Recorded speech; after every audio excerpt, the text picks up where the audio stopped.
Let's start our conference with the keynote speech. Our keynote speaker is John O'Brien. As the security leader of customer success at Microsoft Canada, John leads a team of dedicated security and identity solution architects, providing valuable industry expertise to the Microsoft security team. And John's keynote speech title is Securing the Future, AI and Machine Learning at Microsoft. John, all yours. Brian, thank you very much for inviting me to speak. To all the folks on the call today for making it out. I know the weather's been pretty nice lately, so hopefully it's still sunny where you are. And I also wanted to put out a huge thanks to all the other great speakers on a topic that's very near and dear to my heart, that of automating all the things. As Brian mentioned, my name is John O'Brien, and I lead the security solution area here in our customer success org in Canada, supporting our enterprise customers in both public sector and commercial space. I'm actually relatively new to Microsoft, having joined during the pandemic, but I've had a very long and illustrious life in the federal government previously, specifically within the cyber defense branch of our communications security establishment, where I've attempted to solve many of the problems that you're going to hear about today and that you're facing, albeit without the luxury of cloud at my fingertips. There we go. So first off, why AI, why ML, and why now? So I want to level set very quickly for those of you who kind of aren't, up to speed on these types of things. Put simply, artificial intelligence is the capability of a computer system to kind of mimic human cognitive functions such as learning and problem solving. Through AI, a computer system uses math and logic to simulate reasoning that people kind of take for granted on a daily basis. Machine learning is essentially an application of AI. It's a process of using mathematical models of data to help a computer learn without direct instruction. And I'm going to use the term somewhat interchangeably, so apologies to any data scientists in the room. I feel your judgment. AI isn't new, and it isn't new to Microsoft. In fact, computer scientists at Microsoft and elsewhere in the industry have been working on AI technologies for decades. And over the past few years, AI has moved into the mainstream products thanks to a confluence of factors: the massive computing power of the cloud, the availability of enormous data sets that can be used to teach AI systems, and breakthroughs in developing AI algorithms and improved AI methods. At Microsoft, we have advantages in every one of these areas, and that's helping us more quickly infuse AI into many of our core products and services, specifically within security. And these advantages include the immense computing power of the Azure cloud, access to comprehensive data spanning services such as Bing, Office, LinkedIn, Xbox, and specifically the AI breakthroughs coming out of our worldwide network of research labs.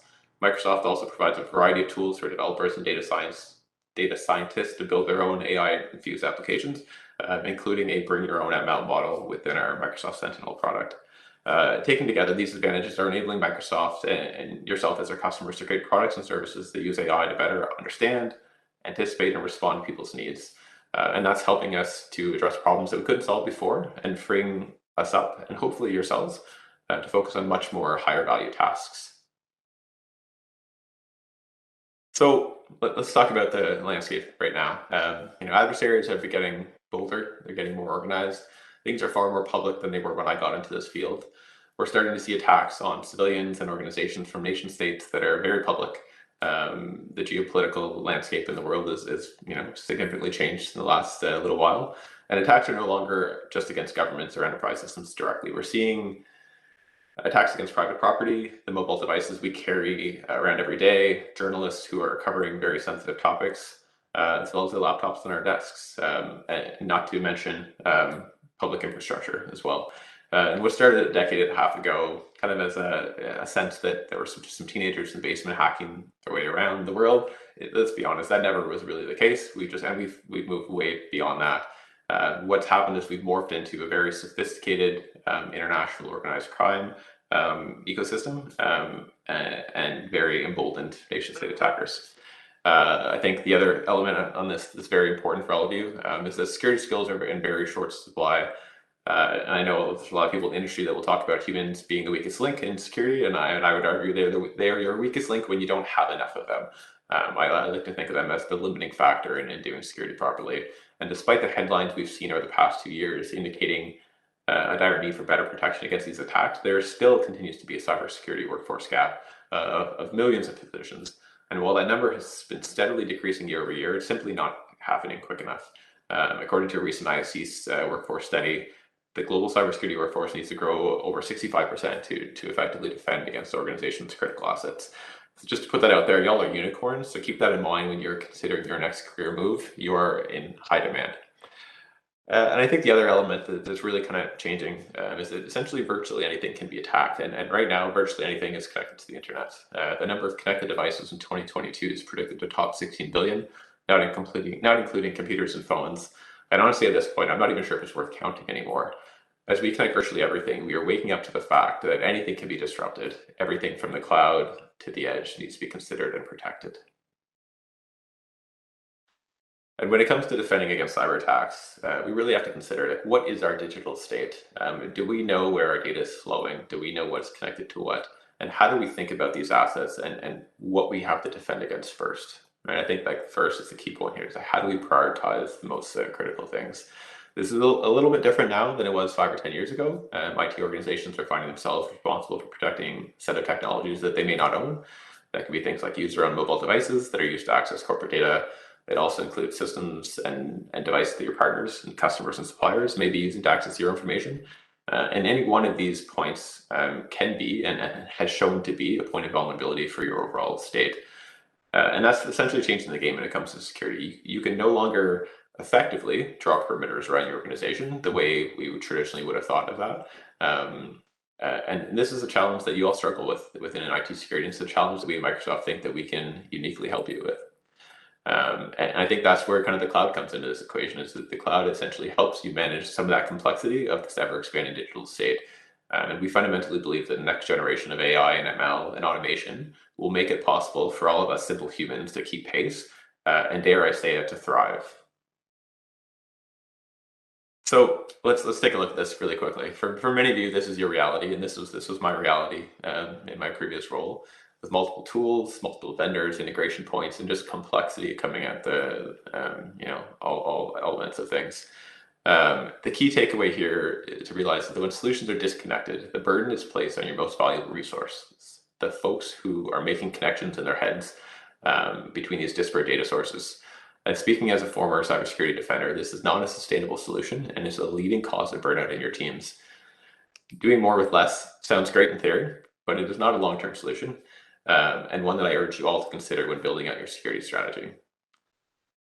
The advantages of using AI in cybersecurity are simple but very powerful. Reduction of manual effort, of wasted time and energy, and to accelerate detection. It's all about scaling human expertise, eliminating toil, that unnecessary work that sucks the will, the life out of your creative people. It's not about replacing people, right? Like this, I think that's a common fear in the industry. That's not the goal. The goal is to make the people that you have more effective.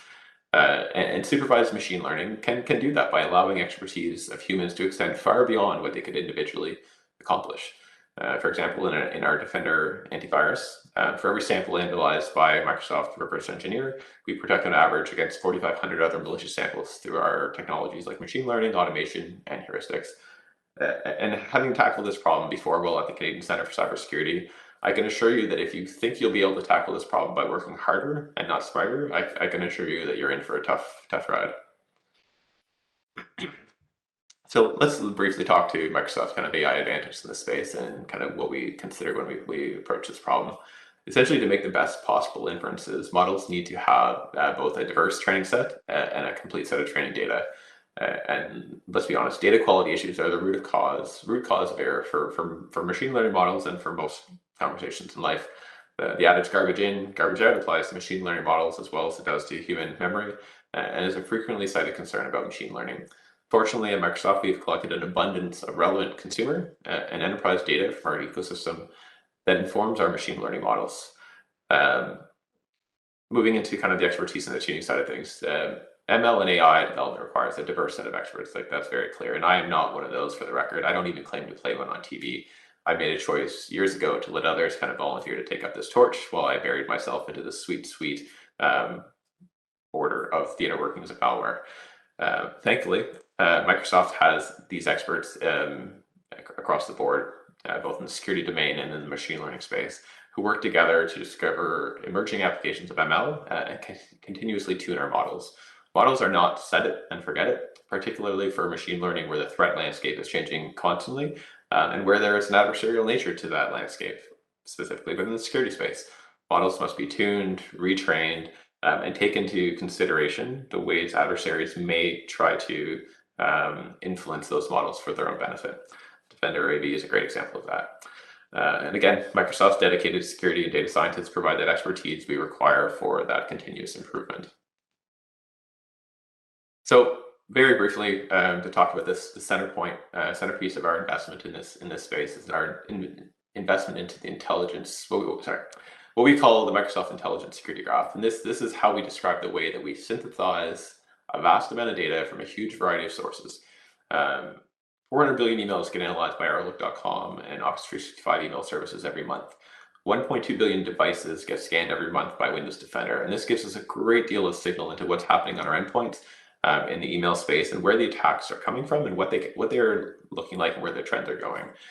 We also operate our own 200 plus global consumer, cloud, and commercial services, everything from Outlook.com to Xbox Live to Office 365 to Azure to LinkedIn. It goes on and on and on. And with all of those services, we have a tremendous amount of surface area that we have to defend. Like you, and like over 90% of the Fortune 500 customers, we leverage our own technologies for our own benefit. And so we see more attacks than most companies would see on a given day based on the amount of signals that we're seeing. And we get a lot of information from defending against those attacks within our own services as well. I think it's worth calling out that if you look at the 750 million plus Azure user accounts, this gives us a tremendous insight into how people authenticate to Azure. And combined with the 450 billion monthly authentications that we do with Azure Active Directory and Microsoft account, this gives us tremendous insight into what is normal behavior when it comes to sign-ins, authentications, and how we think about anomalous behavior and sign-in risk.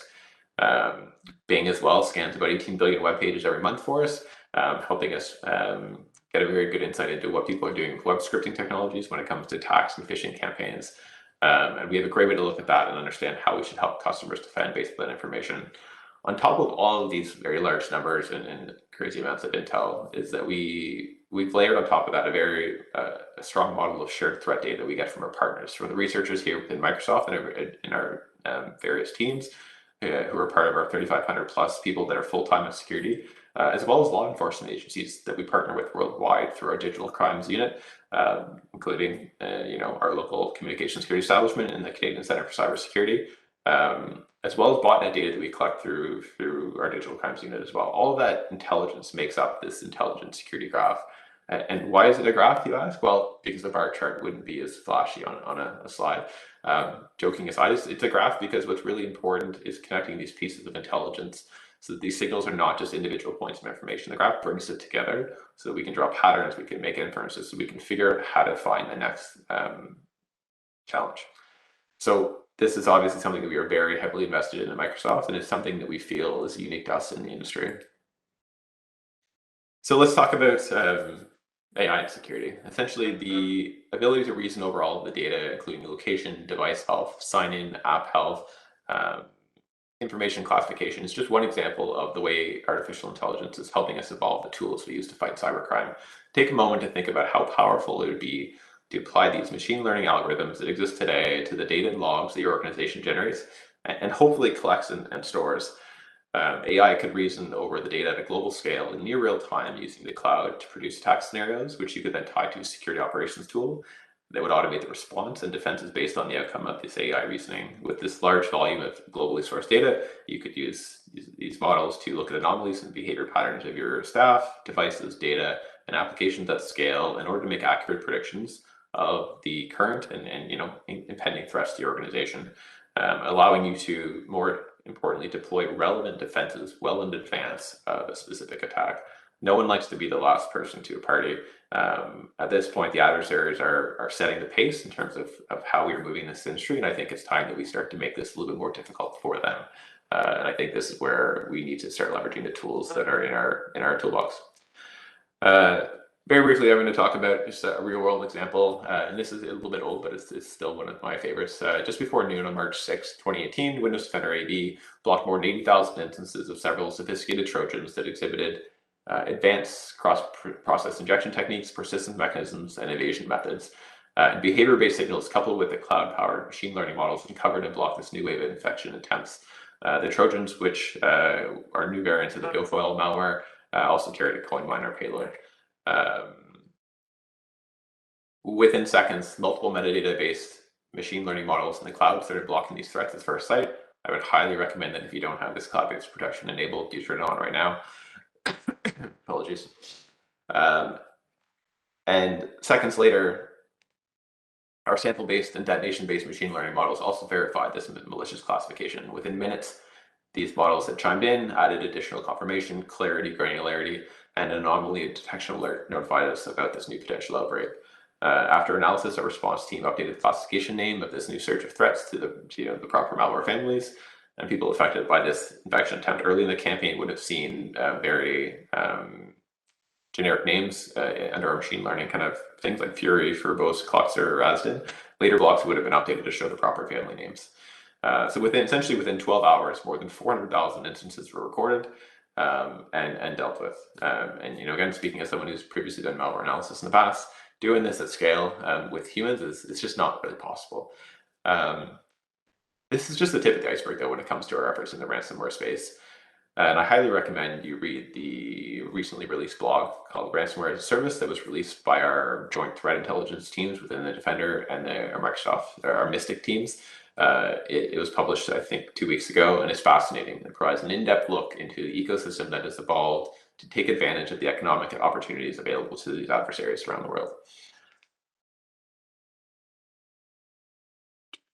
So as an industry, we need to be cautious in how we position and explain machine learning and AI to avoid confusion, conflating capabilities and over-promising results. There's definitely a place for both, right? And they're highly complementary. AI has the power to deliver on some of the legacy promises in this field, but only if it's trained, architected, and implemented properly. And like all technologies, there's a risk that AI will be misused or poorly used or attacked. So am I asking you to suspend reality? Nope, not at all. I'm simply asking you to imagine the potential if we fully harness AI to further improve our human teams, our cybersecurity defenses, and recognize the threat of bad actors who will embrace new technology if it is valid to their business. So I'm a security guy by trade, right? There are no silver bullets when it comes to technology, and certainly not cybersecurity. Our own internal Microsoft Insider Risk program leverages a variety of artificial intelligence and machine learning models. But there are some cases where that's not always the answer, and where rules and signature-based detections are actually better suited for some of these use cases. We use what makes sense to accomplish our detection goals. While AI and ML are incredible tools that help to decrease some of the noise associated with traditional rule-based alerts, it's critical that the organization has the appropriate people with this tribal knowledge of business acceptable behavior in your context and the correct roles to create and to tune these models. And this human input takes standard supervised or unsupervised ML a step further in predicting which alerts are most actionable for incident response teams. The key thing on this slide, though, is that you still need people, right? Like these are not magic beans that you can plant and it just solves all your problems. This is something that you need to do in concert with your people, and those people need to be trained. And those people need to come from a diverse set of backgrounds, right? So if you're just hiring malware analysts, I love malware analysts, you're missing out, right? You need to look at security engineers, developers, data scientists, threat intel librarians. Like there is a wealth of people that you can bring to this space that will further enhance the tools that you have and help you to drive value into these areas. So let's talk security success. This depends on essentially an artful combination of AI and human ingenuity. Strong AI, as we mentioned, requires broad, deep, and most importantly, diverse data. And Microsoft, by virtue of our breadth of business, from consumer to enterprise, has an incredibly diverse set of data to train security algorithms on. Our Microsoft security products see more than 24 trillion security signals every day, which is the number that just boggles my brain. But at the end of the day, you can't stop what you can't see, and visibility isn't an end either. Visibility is only as useful as the insights you're able to drive from these signals. And this is why we build AI into the heart of all of our products. It gets continuously trained in the latest signals and correlates across different but connected security products to provide rich context and to catch malicious and risky activities on your behalf. Our 8,500 security engineers and researchers are also hard at work digging deeper in unknown signals to determine their true nature. And I'll be honest, right?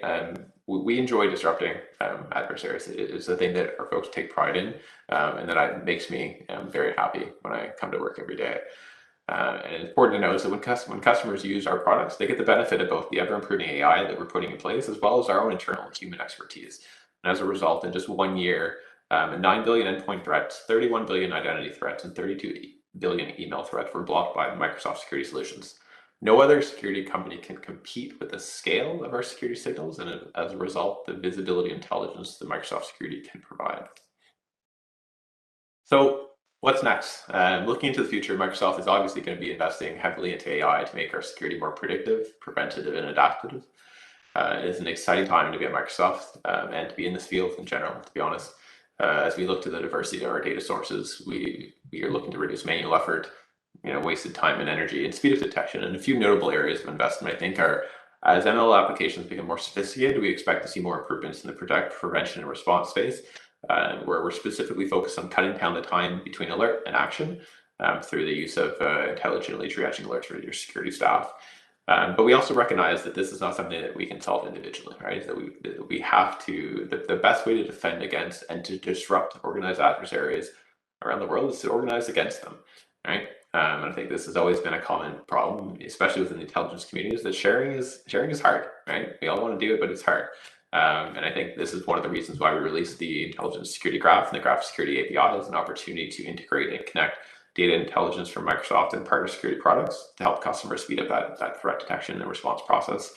As well, our Microsoft Intelligence Security Association is an opportunity for security companies to come together and share intelligence to enhance all of our products.